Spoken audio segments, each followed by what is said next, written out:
Hello everyone, welcome to Ready to Play Games. My name is Grayson, and it is good to be back. So I took a bit of a break after the birthday event ended because all the grinding for road trip tickets had worn me down a bit. But like I said, I'm back now, and today we're going to take a look at the Jacko Launcher. So the Jacko Launcher first appeared during the 2017 Halloween event Fortnite, and just recently reappeared for the Fortnite's first birthday event. It is one of the harder weapons to acquire in the game, as you couldn't get it with gold or directly from the event llamas. Instead, you needed to get one of each of these legendary survivors and put them into the collection book. Now, as you can see here, my legendary lobber survivor is no longer in the collection book. This is because I paid the 20 V-Bucks as I needed it for my survivor squad. So now let's take a look at the Jacko Launcher itself. It certainly does stand out, especially with that jack-o'-lantern at the one end. We can also see that if we zoom in here, 1031 is on the body of the gun, as well as on the green CO2 canister. Obviously this is meant to be a nod to Halloween, as 1031 is October 31st. And then if we turn just a little bit more, we'll get a better look at the jack-o'-lantern head, and what looks a bit like a plunger attaching it to the gun.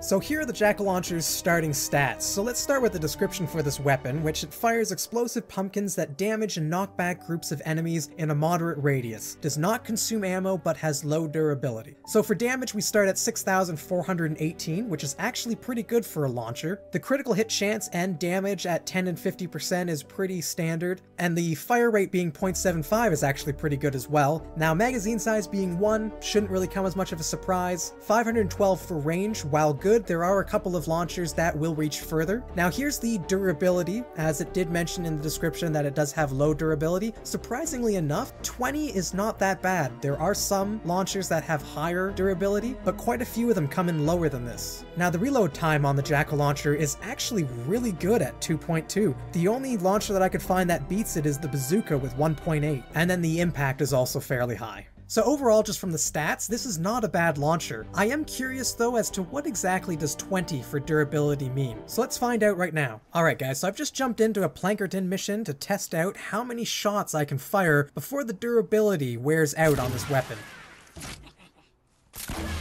Man, this is gonna take a while. Let's see if I can maybe forward through a lot of this.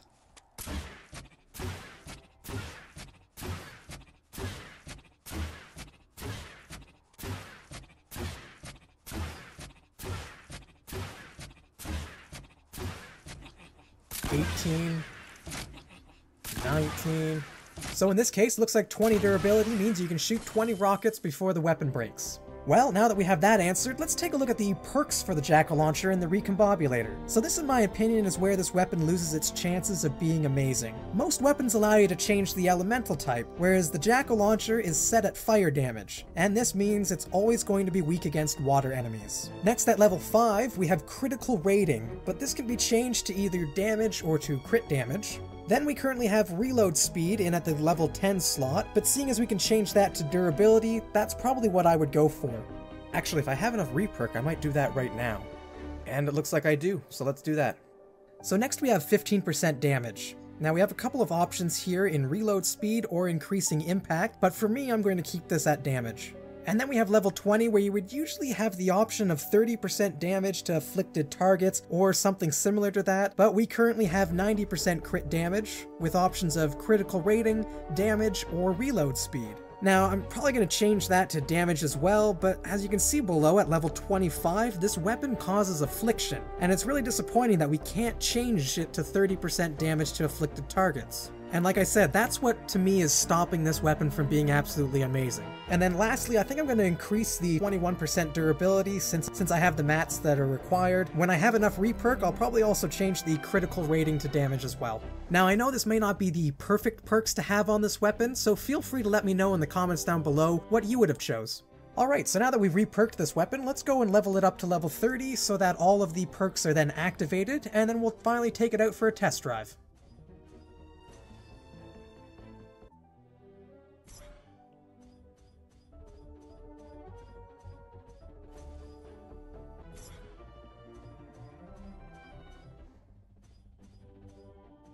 Alright guys, so here we are at level 30, doing 29,352 damage. So that's certainly been an increase. I find it interesting though that the durability stat didn't change, so we may have to do another test to find out if the durability actually increased. So here we are guys in Canny Valley. I have a non-upgraded Jackal launcher that we can test out first, and then we can switch to the new improved level 30 Jackal launcher. So we just need to find some husks. Look out! Wow. Well, no surprise here really that the non-upgraded Jackal launcher isn't really doing too much. But this level 30 one certainly is. Well, this thing's certainly doing a lot of damage, but I feel like we need to find a big group. Oh, perfect.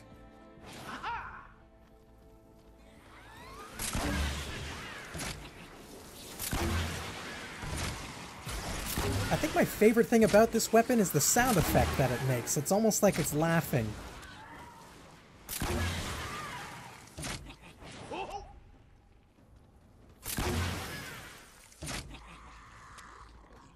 Let's see if we can find some water enemies, since this weapon is supposed to be weak against them. So it looks like we got some husks up ahead, and there's definitely some water husks. So let's get rid of this sploder first.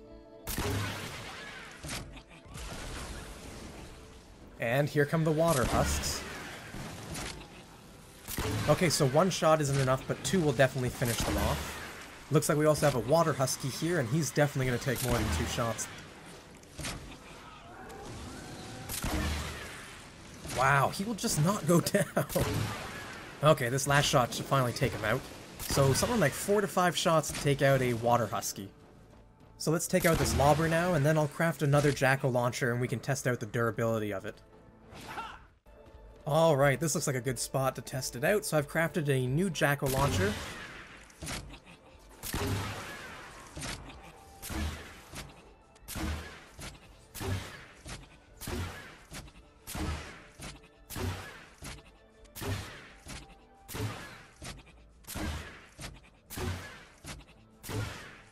Well, it looks like I've attracted some unwanted attention. 15. 16. 17. Well, at least they weren't water enemies.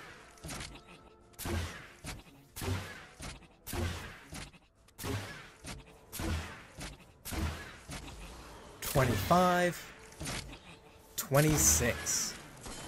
So 26 shots before the durability runs out, so it definitely increased, it's just not showing up in the stats. So there we go guys, that's the Jackal launcher. It is a very unique looking and sounding launcher that has some great starting stats, and while none of them are best in class when compared to other launchers, they aren't the worst either. The only negatives are that you can't change its elemental type from fire, so it will always be weak to water enemies, and its all-around lack of re-perk options in the perk Recombobulator. But hey, launchers aren't really meant to be a primary weapon anyway, and the Jackal launcher would definitely make a great secondary weapon. Just make sure you have another weapon in your loadout that is strong against water enemies so that you aren't wasting resources having to craft more of these.